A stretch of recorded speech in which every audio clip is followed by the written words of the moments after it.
Hi, everyone, and welcome to our panel today. We're going to be talking with some friends from Nyedis about real-world IAM architecture teardowns. I'll be your host throughout the course of the panel today. I'm Mark Callahan. I'm on the product marketing team here at Strata, joined by Granville Schmidt, who is the chief architect here at Strata, and I mentioned our friend Adam Callan, who is the CIO and co-founder at Nyedis. Today's topic is one of IAM architecture teardowns. And as we think about this, I'm sure some of y'all in the audience are going, all right, what direction are we going to take this? We've at Strata, we obviously talk about ourselves as the identity orchestration company. And there's one thing that we don't give a lot of airtime to, and we really should. And that's the idea of an orchestrator as a unit of being in a piece of software, and what we do, not just what it enables, but what you're able to do with that. And so I'd love to dig into the panel today with you, Adam and Granville, as we talk about, what is kind of broken with identity environments today. I love the video you put together, Adam, ahead of this, where you talked about being just such a fan of orchestration. But when you introduce the idea of orchestration, you're actually re-architecting everything. It's a new approach to a degree, and I don't want. I'll soften that. But what thoughts? Yeah, I don't want to say we're re-architecting because that seems a bit drastic. Because it's not necessarily that we're not going in just saying we got to redo everything. It's more about there's a new layer to the identity stack. So normally you have your provisioning, you have your access management, you have federation, you have directory. Well, now there's a new one, and that's orchestration. That's a whole new part of the identity stack in my mind that should be part of the entire fabric that you're installing in your enterprise. So it's not necessarily a complete re-architecture as much as it's inserting this orchestration layer and then just kind of repointing certain pieces to route through it for much greater flexibility and massive costs and time savings for future implementations, rip and replacements that you might have to do. I mean, we all know companies, so you get a new CIO, all of a sudden we're now going Microsoft. Okay, now we're all going Ping. Now we're all going whatever. And those rip and replace take so much time. And when you have an orchestration layer in place, that time is almost non-existent. So it's a huge savings in my opinion. So that's why I'm a big proponent, because it just makes a massively greater flexibility for your whole identity infrastructure.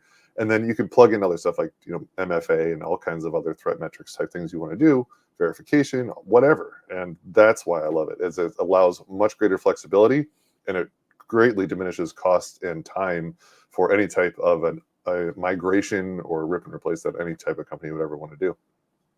I love it. Granville, you and I had, I forget if it was Ian Glazier or if it was Simon Moffat. Someone had written an article, and they just had written about the fact that as you think about identity infrastructure, the decisions that are made at the strategic level often involve changes that are expected to be made in 1 to 3 years. But reality is that identity infrastructure is typically like a 5 to 8 year, if not a 10-year embedded thing, because it's so hard. It's so hard to move. It's inflexible.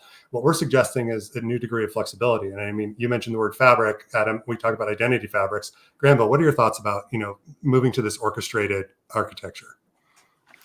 Well, I'm kind of biased, but I love it. But one thing I like to do is like taking a step back. So like oftentimes most companies don't fully understand like how embedded identity is into their system. Oftentimes they actually understand a little bit more like how embedded they are with certain other technologies to make these applications work. For instance, you might have an application that is directly tied to a particular database. You might have an application that's directly tied to a particular cloud. And if you look about the evolution over the years, we start creating more and more abstraction layers for applications. Like you might take an application, you might containerize it, potentially run it on Kubernetes, and then you achieve what's known as like cloud native, meaning like you could take it across clouds, take it on premises based on your business needs. Now, identity orchestration is just the same abstraction, right? Except instead of just being this infrastructure piece that provides like, storage management or a place to run your applications, now you're creating this fabric around your application, allowing it to tie into all of these critical systems. Thus, you're able to take advantage of more modern identity without having to re-architect these applications. And so I'm a big fan of it for lots of other reasons we're about to discuss. Well, and you talked about re-architecting, the applications themselves. And I think that's one of the biggest hurdles that, Adam, as you're consulting with organizations and they're looking at, hey, I've been working with SiteMinder or Ping or whoever it is for years and years and years at ForgeRock, you name it. The amount of effort it took to get up that hill and getting all those applications over all that period to work with that provider was heavy as heck, right? That was a monumental lift. Yeah, that's where the biggest cost is the backend apps and hooking them all up to that identity system, the access system. Yeah, that's it. And I think, I think what we're excited to talk about, and why we're getting together today and just on this panel is the idea that huge lift that people went up, getting up to the top of the mountain, to be able to move to another IDP or to add those other services. There's this impression that you might have to do the same amount down and back up again to get the applications working with those services, and do it over again and over again as you're thinking about the additional services. And as we talk about this fabric, this identity fabric, there's a shortcut. There's a place where we're not actually even refactoring the apps. Yeah, you guys are like the lift and shift wormhole. It's like you're just instantly there. You just come out the other side, you're already done. That's awesome. It's that trick where it's like, what's the shortest point between two dots on a piece of paper? And then like the teacher folds it in half and pokes through it and your mind just melts. Right. Yeah, that's exactly what it is. That's kind of like, we were speaking earlier about, there was that guy where someone's like, oh, we have like 400 applications. We need to move everything over. Let's just move them all in a weekend. And then everyone laughs and laughs and laughs. And it's like, but we took that as like well, what if we could? And that's kind of what we do at NetIS, is we'd like to take the impossible and try and figure out how to do it. And we did. So using Strata, we were able to take an example proof of concept that's using just ping fed, which would be any type of a SAML-based access tool, where everyone has all their apps tied directly to the IDP for authentication. And then the biggest problem, like with that client we were talking about before, was that now I got to go to every single app. I have to work with every app team, route it through, change, the SAML stuff, get the new certs, point to the new place, go through dev, QA, testing, production, make sure it works. Oops, go back, start over, and do that times 400. And that's the biggest fear that everyone has. So when we were able to prove out using Strata Mavericks that we can take all those SAML applications and literally in a weekend make one change in a half hour and have them all flipped over and no backend apps even have to do anything, that's to me the magic. That's that wormhole. That's the wormhole, production. I didn't have my prop ready, but now I do. It's that dot on a piece of paper and you shove the pencil through it. That's what we're doing. So we're taking that 1.5-year timeline and shortening it to a weekend. Well, so as we think about doing that in a weekend, you talk about Mavericks being the center of that. I'd love to ask you both a little bit about, the power of an orchestrator. So I mentioned at the opening of the panel is that from a marketing perspective, we actually don't give as much airtime to what an orchestrator actually is as opposed to what it does. And I'd love to just run that by both of you. Obviously, Adam, you've worked with us for quite some time and are very familiar with it. But Granville, from maybe like an internal perspective, what do you see as like the power of an orchestrator itself? Like, how would you describe the orchestrator and the power of it? Man, I love this question. I like to think of the orchestrator as like this polymorphic thing, meaning like you can take it and shape it to your business needs, which can be like, it can serve like many different purposes. For instance, you could have like legacy applications that require certain types of headers.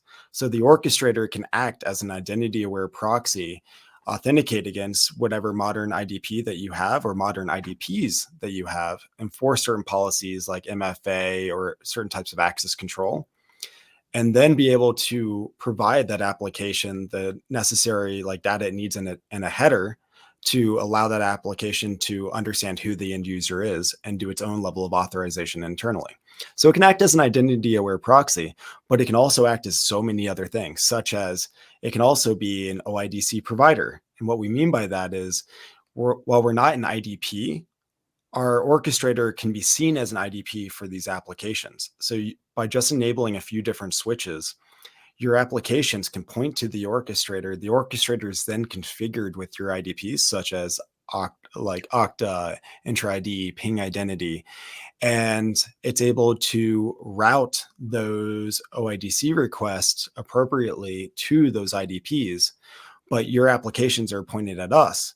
And the benefit there is obviously like you can actually go from one IDP to another. You can enforce like continuity. You can provide generalized MFA and policy across all of your IDPs without having to manage the different policies in each one of them and keep them synchronized. But it can also do this really cool thing, which I think is like, I don't know, it makes my mind explode thinking about it sometimes. I'm gonna actually need to share my screen if it's okay. Please, please. Yeah. So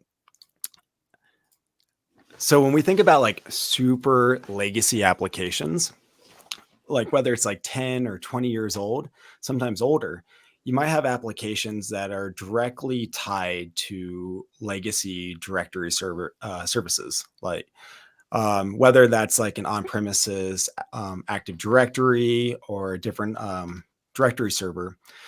Those applications will do like LDAP communication to authenticate an end user. So it might do like an LDAP bind and use the appropriate authentication method that application needs, whether it's like simple or using things like SASL and Spinego and NTLM or Kerberos. But that's all like back channel. So these applications are tied directly to these directory servers.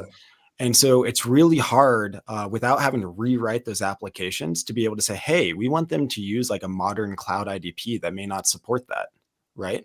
Or may not support the version of the protocol that this application is hard coded to.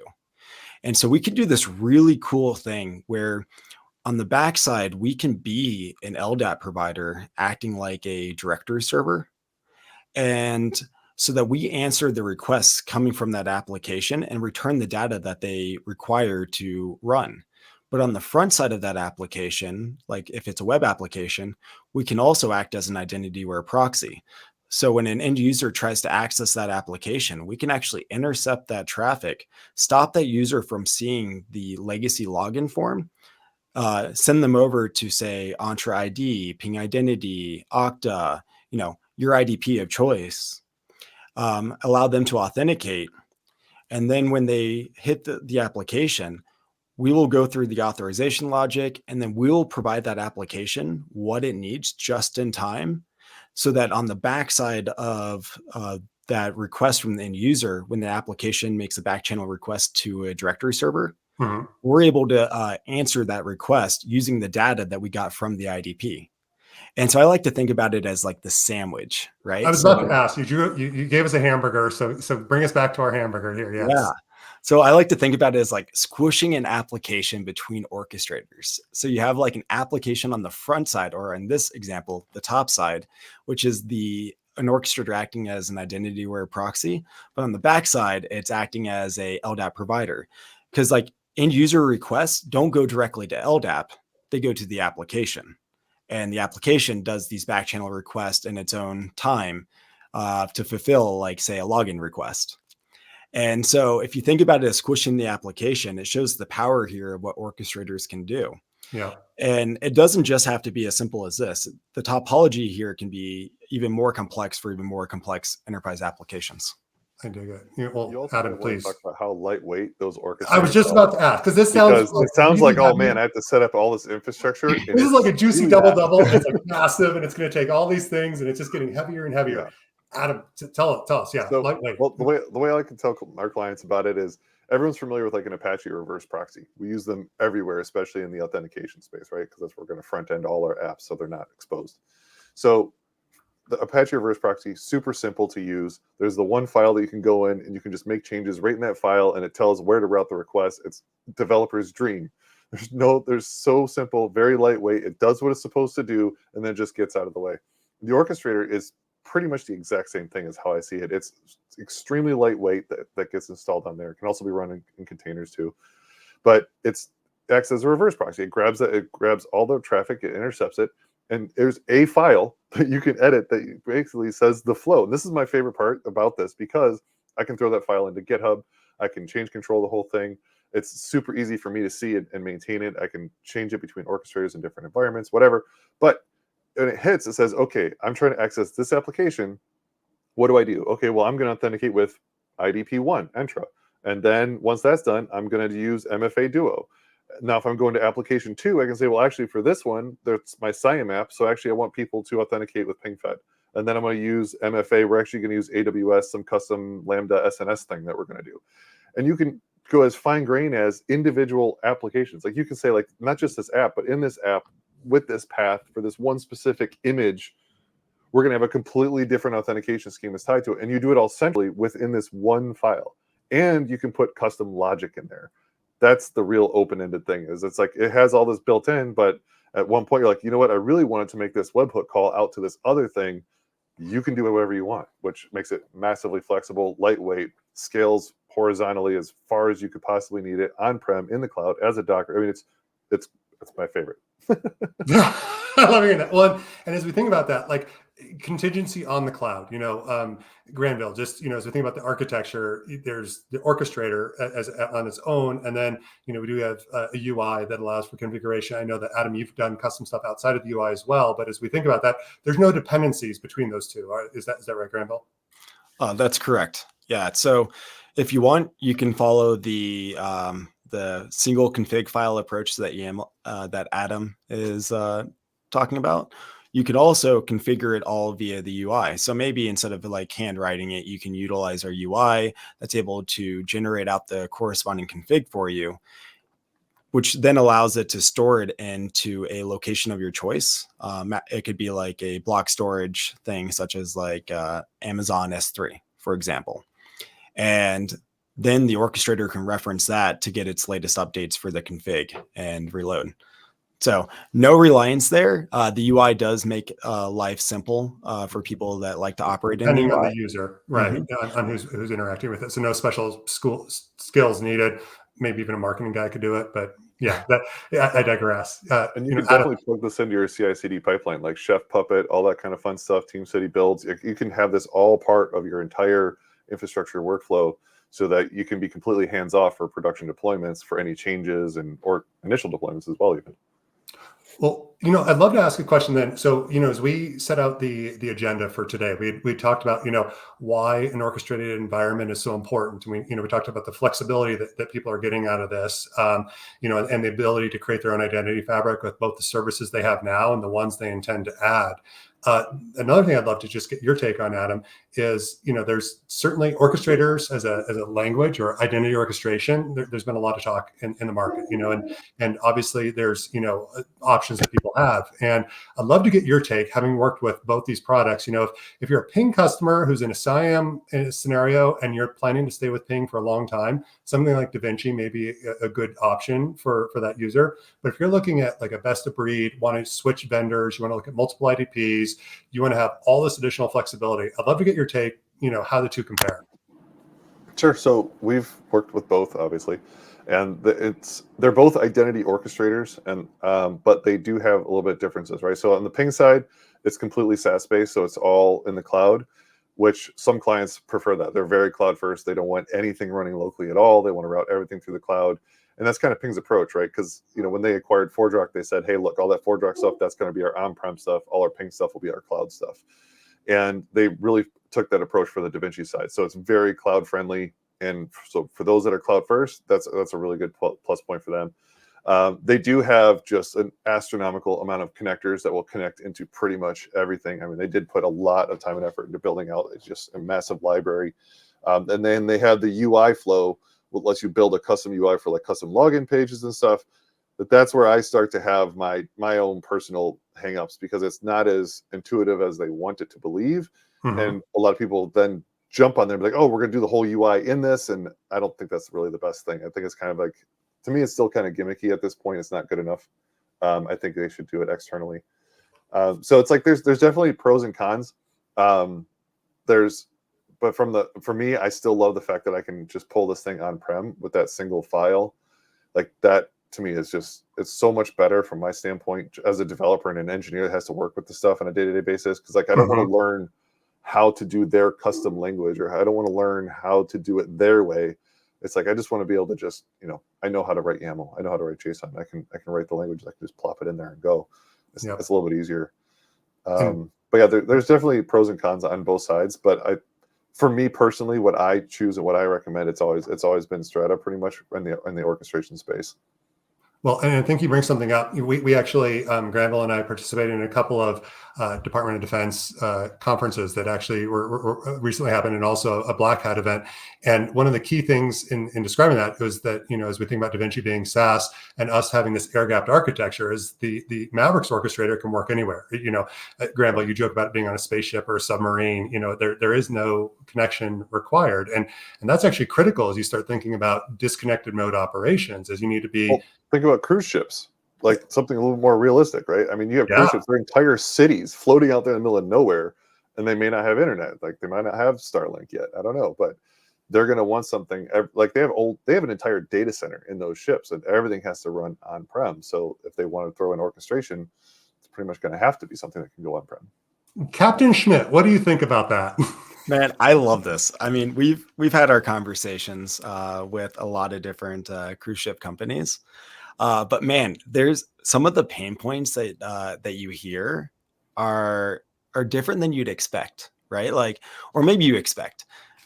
People imagine being out at sea, the city in the water, as you just described, Adam, but unable to make reservations for dinner, right? Yeah. Or unable to, hey, maybe I want to change my excursion I'm going to do tomorrow, and I'm unable to do so. And now I'm missed out on this other opportunity after meeting some new friends on the ship, right? Like you have some very dissatisfied people. And then you have the extreme end of this where, hey, you have crew members unable to log into critical systems that they need to operate the vessel, right? And that's unacceptable. And I think this is a really cool opportunity for Strata to be able to really solve some of these critical challenges for these scenarios or companies that have these intermittent disconnections from the internet. Mm-hmm, mm-hmm. Well, as we're thinking about this, so it kind of takes us into a conversation about use cases, and I'd love to come back to the continuity conversation in just a moment here, or that disconnected mode. Adam, Granville, leave it to either of you. One of the really common use cases that we get, we talked about taking that piece of paper and folding it in half. What's the fastest path between point A and point B? Is I want to go from this IDP to another IDP. I'm at this place where I've outgrown SiteMinder, or I want to move off of a highly federated, really just ingrained environment like PingFed, and I want to get to a cloud-hosted environment, say Microsoft Entra ID. The orchestrator makes a great solution for making that migration path, does it not? Yes. And with a little bit of hackery, you can, like I was saying, do that whole wormhole that we can flip where we can actually change it with literally just a DNS change is really the magic switch in the end. But obviously there's configuration we got to do ahead of time.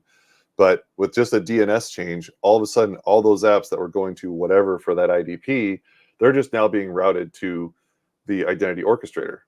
And that orchestrator will then say, okay, for this application that's coming in, what's the IDP for it? And you can still use the old one. Like if you want to fail over softly, that's totally fine.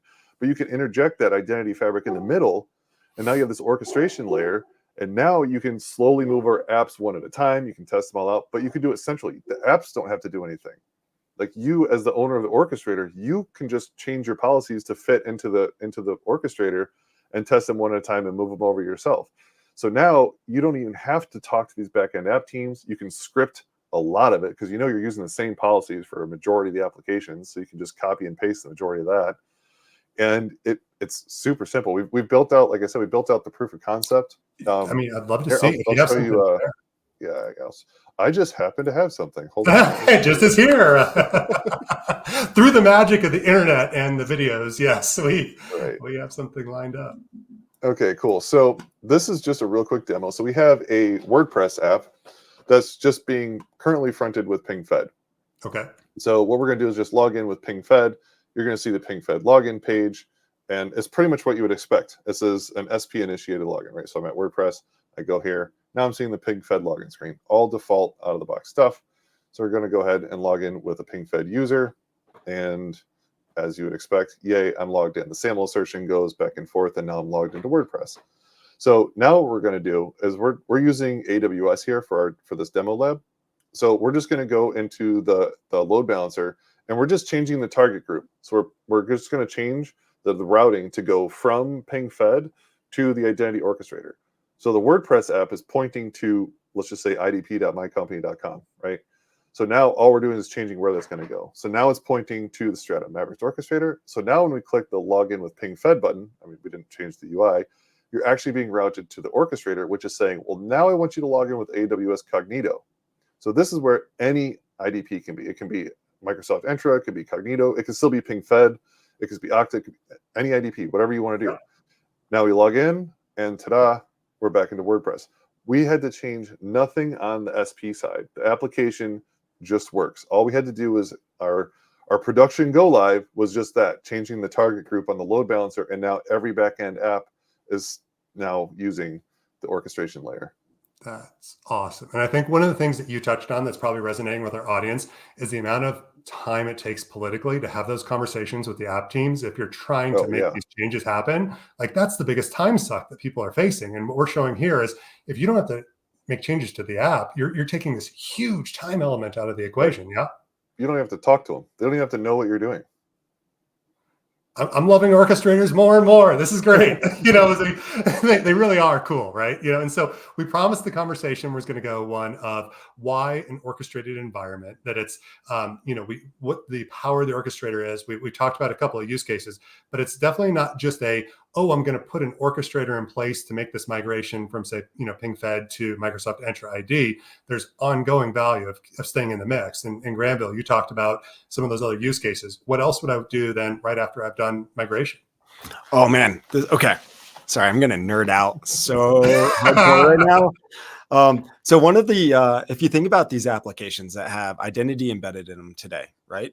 Imagine that not only are they potentially running outdated protocols, but imagine that, hey, there's new security vulnerabilities that were discovered in those protocols. Now, if you have 4,000 applications, you have to go update 4,000 applications, right? And one of the coolest benefits from Strata is, look, we look out for these CVEs. We test our own software. We test the protocols themselves. And if we find something, we patch it, right? And so not only can we patch like core protocol flaws, we can also allow all of your applications to take advantage of like really cool new technologies such as CAPE, the continuous access evaluation protocol, allowing things like, hey, maybe you want to have session revocation across all of your applications at a click of a button. That is only possible with the orchestrator in the mix, unless you want to go code this new protocol in to 4,000 applications. And talk to 4,000 app owners along the way, which is just, I mean, back to the mountain, right? They remember what it took. I mean, there are probably, actually, there may not be people still in the company who remember what it took to get up that monumental hill. And that's another problem, is that nobody knows who has the car keys anymore or the schematics. It's kind of like, we've got this mess up here. Nobody touch it because it works. Right. And so they're afraid to do anything else. But we're saying, cool, don't touch it. Sorry, keep going. No, and imagine you do decide to climb that hill, right? Like maybe you're like, hey, maybe identity orchestration isn't for me yet. And then tomorrow something happens, right? So maybe you climb that hill, you updated all your applications, and the very next day you have to do it again, right? So it is this treadmill of like constant updates that you're going to have to keep up to date on. And I don't think that's feasible, right? Like you're not in the business of updating your applications. You're in the business of providing value to your customers. Those applications provide a certain value, and it is your responsibility as a business to ensure the confidentiality, the integrity, and the availability of that data. And I don't know, it's hard for me to imagine, after having so many conversations with so many large enterprises, how they could do it any other way. No one has the staffing to be able to spend all of their time updating applications 24/7. I gotcha. Well, Adam, you work with our shared customers all the time. You get to see the minds and faces melting a little bit along the way. I mean, it's got to be cool to be able to show this magic path. Yeah, and it's really just as a professional services consultancy, when people say, hey, we have this huge problem, or hey, we want to do this really custom use case, and everyone's telling us we can't do it. That's our primary focus. Like that's where we come in and say, okay, well, we'll figure it out. And a lot of times, Strata Identity Orchestrator, that provides us that kind of magic toolbox to do whatever we want to do. Like we have a client where they want to have impersonation, where a manager can log in and impersonate another user through a completely different IDP without actually knowing their credentials, but just assume their credentials within the application while they're gone and whatever. They want to have the whole thing ticketed. With an orchestrated layer, we're able to do that. So, and very easily and very quickly. I mean, the whole development time cycle took about 2 weeks to put into place. So it's like it's unfortunately, it's making us not needed as much. So I'm trying to make us more needed more often because the orchestration stuff just takes so much time away from all these crazy like problems that people are having on the identity side. I mean, it's awesome. Like both y'all, it's got to be a little bit of a mad scientist thing, isn't it? Where you get to say like, all right, what are we going to do with this thing next? Like we've got this amazing creation and now what to do with it. And so I think, as we talked about this, and there it is. Wizard hat. Yes. I was going to say, props for us today. Well, what I would like to do is, as we're sort of drawing this to a close, we talked about the reason that we wanted to relook at the way that the architecture of your environment today, why an orchestrator is so important to it. And we talked about, where this, the orchestrator from a perspective of comparing, the differences between say DaVinci and Maverics, where the extensibility and all the power that you get out of Maverics, why that is just a platform of choice. And then some of these use cases. I'd love to bring this to a close by simply, I put our LinkedIn info up here. Mine means nothing because again, I'm the marketing guy, but I'd love to, if the two of you are cool with it, for the audience, if anyone wants like the anti-sales workshop session, I mean, Granville, you'll even wear the hat maybe. All right. But like, let's say architect to architect, I would love to have that open invite. If you guys are cool with that, have people reach out to you via LinkedIn and have one of those conversations. Yeah, we do work with clients all the time with, Strata and others where we'll go in and help set up a whole proof of concept in their dev environment. And we'll do a whole dog and pony show before we even bring a salesperson in, right? Let's just engineer to engineer. Let's see if we can do it. Let's see if it's what you want. If it is, awesome. Now go ahead and do all your fun stuff. We'll sit back and let you guys figure it out. I'll absolutely wear the hat. And I love to nerd out. So if you're just down to nerd out without being sold anything, please reach out. Right. Sweet. Well, the wormhole. How do I get from point A to point B? You're going to fold the paper in half. You're going to poke a hole through it. You're going to show them an orchestrator. And yes, hopefully our audience enjoyed the time today. Adam, thanks so much for joining Granville and I. It's always great to have you on and join us. And to our audience, it was great having you spend your time with us as well. Take a look one last time, LinkedIn, reach out for the anti-sales workshop. It's to you guys and appreciate everyone joining us today. Thanks so much. And also check out my podcast, Nyedis, IAM. It's everywhere, all identity, all access. We talk a lot about orchestration and Strata and all the other tools that are out there. Definitely check it out. Plug it. That's Nyedis it. Anarchy series. Later. All right. Take care, everyone.